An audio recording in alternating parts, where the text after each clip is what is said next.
Wala akong masabi. A plus talaga sa akin to. Score niya sa akin A plus. Pasado. Ano siyang i-rate ng 1 to 10, sir?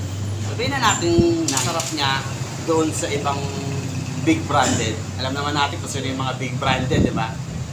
Ito, parang Cali brand, pero the best. The best siya. The best siya. So, okay na okay sa akin. Again, anong masasabi mo dito sa kinain mong fried chicken ni Mang A? Actually, lagi talaga kami bumibili dito sa Mang A. Pag may event kami sa kumpanya, lagi hindi nawawala yung Mang A. Talagang crispy tsaka juicy. Kung hindi siya dry. Tsaka malasang-malasa talaga. Kung i-rate mo siya, sir, ng 1 to 10, anong pwede mong i-rate kay Mang A? Baka hindi lang 10, baka 11 pa. Sabi mo sa kinain mong chicken dito sa Mang A. Wala, kung bali, lasang homemade di ba? Ang sarap din, tapos mura pa. Tapos yung una ko nakatikman ko, nakasama ko yung pinsan ko si Miguel. Bali, nung unang tikim ko, deliver pa, tapos ang init pa. Tapos yung pag-unang tikim ko, sabi ko, ay wow, dito parang homemade lang, basta parang with love din. Kaya ang sarap. Very, very So, ng well. 1 to 10, sir, anong pwede mong i-rate kay ano? Kaya din, mga sabi natin, 100. Tropa, kakain tayo dito sa sa isa sa mga pinakamasarap na na vlog ng mga vlogger, ito nga Mang Ace Chicken, no. So along General Tinio Street lang to, tropa, at susubukan natin kumain sa isa sa mga pinakamasarap na fried chicken dito sa May Caloocan. So yun, tropa, nakita ko na. So ito actually napanood ko lang to kay Kalye Food Vlog, tapos nirecommend din to ni Sarap Manila TV. At napanood ko rin kay Kapud Trip, no, itong Mang Ace Chicken House. So along lang to, General Tinio Street, sa may along corner ng Tirad Pass dito sa May Caloocan. So yan, sir, naku, special seasoning mo na yan. Kumbaga na yan, secret menu mo na yan, no? Hindi mo na pwedeng i-ano.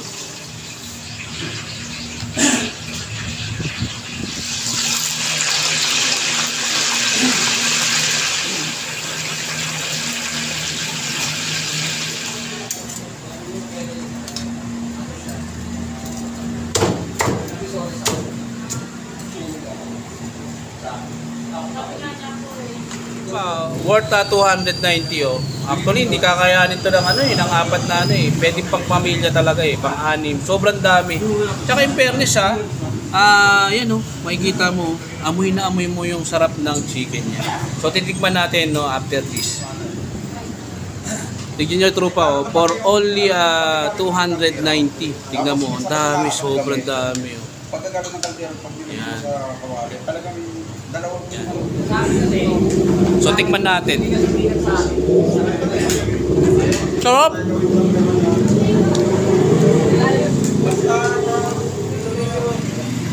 Tropa sobrang sarap ng chicken niya, juicy, tapos in fairness pati buto, ang lasa. Tapos samahan mo nung masarap nilang ketchup. So hindi sila gumagamit ng gravy dito, ketchup lang, toyo na may kalamansi, tapos hot sauce tsaka ketchup. So sabi ni sir, mas masarap daw talaga ang ketchup pag sa dry yung chicken. Ayan tropa sarap.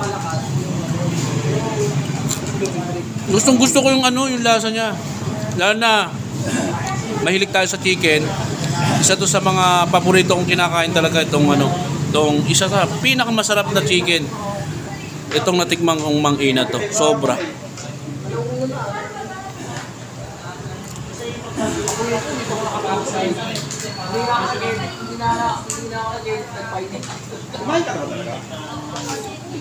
Sir, nagtrabaho ka sa sa chicken?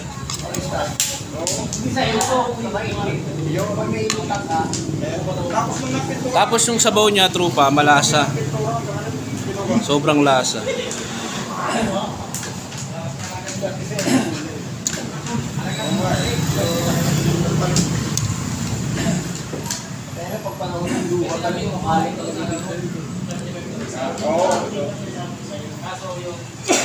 Ang sarap ng chicken. Grabe. Tropa, tama yung sinabi ng isang customer, kung i-rate mo to ng 1 to 10, baka ilagpas ko pa ng 100 talaga. Ang sarap, promise. Yung labas niya dry, pero yung loob niya juicy. Pero in fairness, yung loob niya talaga, pati yung buto, ang lasa. Tapos nagko-complement pa yung ketchup nito at yung masarap nilang soup, tsaka yung kanin nila. Tsaka yung kanin nila, hindi ordinaryo ha. Masarap yung kanin nila, kanin, hindi talaga ordinaryong kanin. Ang sarap sobra.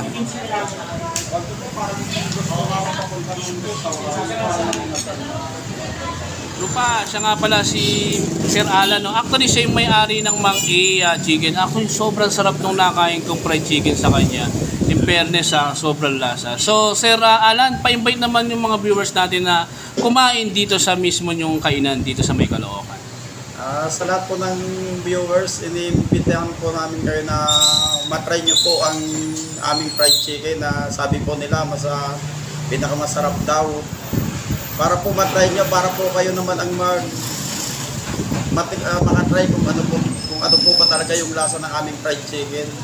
Kasi po yun, karamihan po namin customer, yun po yung pan nila na masarap daw po talaga. So, maraming salamat Sir Alan, maraming salamat doon sa hinain mong pagkain sa amin. So, thank you very much. Thank you.